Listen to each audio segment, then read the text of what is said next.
চোখ রাখবো এই মুহূর্তের গুরুত্বপূর্ণ খবরে। ভোটের মুখে ফের উত্তপ্ত নন্দীগ্রাম। আপনাদের আরো একবার জানাই, ভোটের মুখে ফের উত্তপ্ত নন্দীগ্রাম। বিজেপি নেতার বাড়িতে বোমাবাজির অভিযোগ তৃণমূল নেতা শেখ সুফিয়ানের বিরুদ্ধে। অভিযোগ দায়ের নন্দীগ্রাম থানায়। নন্দীগ্রামের তৃণমূল নেতা শেখ সুফিয়ানের বিরুদ্ধে নন্দীগ্রাম থানায় অভিযোগ দায়ের করলো বিজেপির তমলুক সাংগঠনিক জেলা সংখ্যালঘু সেলের সাধারণ সম্পাদক। ভোটের দিনক্ষণ যতই এগিয়ে আসছে ততই হাই ভোল্টেজ নন্দীগ্রাম। যেহেতু বিধানসভা কেন্দ্রের নাম নন্দীগ্রাম, ভোটের সময় থানায় অভিযোগ হবে না, বোমাবাজি হবে না, তা বললে কি হয়? যতই ভোটের দিন এগিয়ে আসছে ততই তপ্ত হয়ে উঠছে নন্দীগ্রামের রাজনীতির মাটি। নন্দীগ্রামের দাউদপুর গ্রাম পঞ্চায়েত এলাকার বাসিন্দা বিজেপির তমলুক সাংগঠনিক জেলার সংখ্যালঘু সেলের সাধারণ সম্পাদক আব্বাস বেগ, তিনি নন্দীগ্রাম থানায় অভিযোগ দায়ের করেছেন নন্দীগ্রামের তৃণমূল নেতা শেখ সুফিয়ানের বিরুদ্ধে।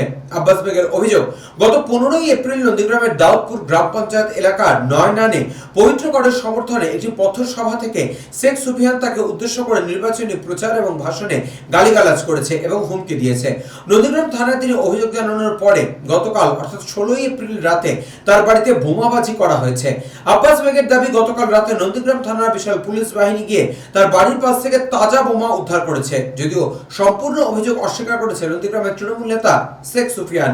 শেখ সুফিয়ান বাবু দাবি করেছেন আব্বাস বেগ কোনো নেতা নয়, তিনি কারোর নাম ধরে কোনো হুমকি দেননি। যদি কেউ অভিযোগ করে থাকে তিনি তার হুমকির ভিডিও নন্দীগ্রাম থানায় জমা দিন। ভোটের দিনক্ষণ যতই এগিয়ে আসছে অভিযোগ পাল্টা অভিযোগ চলছে নন্দীগ্রামে। নন্দীগ্রাম থেকে সমিতি চট্টোপাধ্যায় রিপোর্ট। গতকাল রাতে আপনাদের অভিযোগ করে তার বাড়ির সামনে তৃণমূল বোমাবাজি করছে। একটা কথা বলি, আব্বাস বেগ কি নেতা? ও সামান্য চামচা। ও হচ্ছে মেঘনাথ পালের পেশাব করা জল বয়। মেঘনাথ পাল পায়খানা করে তার জল ও বাগড়াই করে নিয়ে যায়, আর ওর মতো লোকের বাড়ির সামনে বোম ফাটাবে, এ অধঃপতন তৃণমূলের হয়ে যায়নি।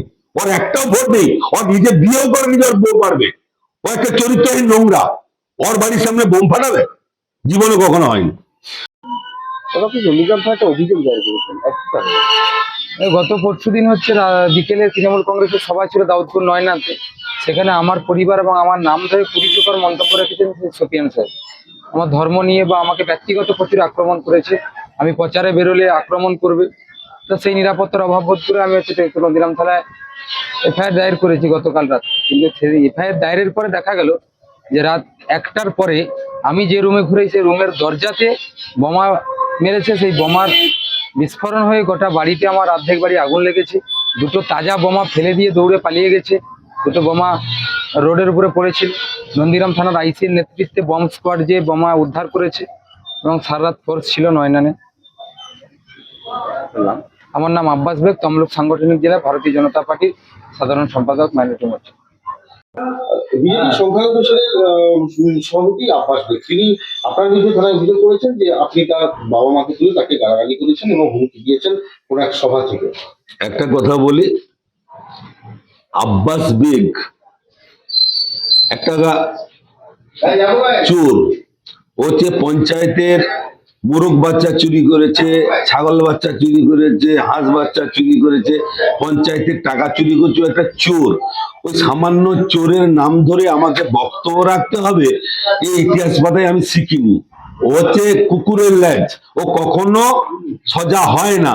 স্বাভাবিকভাবে ওই মেরি কুকুর আর ওই নর্দমা কীটের নাম ধরে আমি বক্তব্য রাখি না। আমি অত অধঃপতন হয়ে যায়নি আমার যে ওই নোংরার নাম ধরে আমাকে বক্তব্য রাখতে হবে। তবে মিথ্যা মামলা ছাড়া বিজেপির আর কোনো রাস্তা নেই, কারণ ভোটে হেরে গেছে। ওরা জেনে ওই মিথ্যা মামলাগুলো শুরু করছে। ওর বাপের বেটা হয়, না হলে জারদ সন্তান আমার ভিডিও ফুটেজটা থানায় প্লেস করুক যে আমি ওর নাম ধরে বক্তব্য রেখেছি। আমি শেখ সুফিয়ান, আমি হচ্ছে নন্দীগ্রাম নির্বাচন কমিটির চেয়ারম্যান।